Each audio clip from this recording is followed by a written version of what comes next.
আজকে আমি সন্ধ্যার একটি নাস্তা বানাবো। আমাদের এদিকে নাস্তাটির নাম আমরা বলে থাকি মোলকা, অন্য অন্য অঞ্চলে চাপটি বলে থাকে।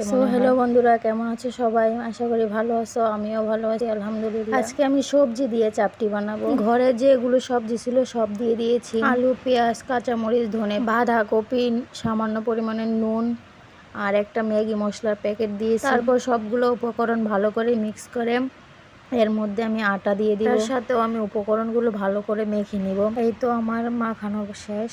এখন আমি কড়াইতে সুন্দর করে দিয়ে দিব, তারপর চারদিকে এটা ছড়িয়ে দিব। চাপটিটা একটু ভারী ভারী করে রাখবো, তাহলে খেতে একটু বেশি মজা লাগে আমার কাছে। দেখুন আমি কি সুন্দর করে হাত দিয়ে ঘুরিয়ে ঘুরিয়ে দিচ্ছি, চারপাশে একদম সুন্দর করে গোল করে নিয়েছি। তেল ছাড়া আমার চাপটি ভালো লাগে না, আমি এর মধ্যে সামান্য পরিমাণের হলো তেল দিয়ে দিচ্ছি। আমার হাজব্যান্ডও এই চাপটিটা অনেক বেশি পছন্দ করে। আপনারা কারা কারা এই খাবারটা পছন্দ করেন কমেন্টে জানাবেন।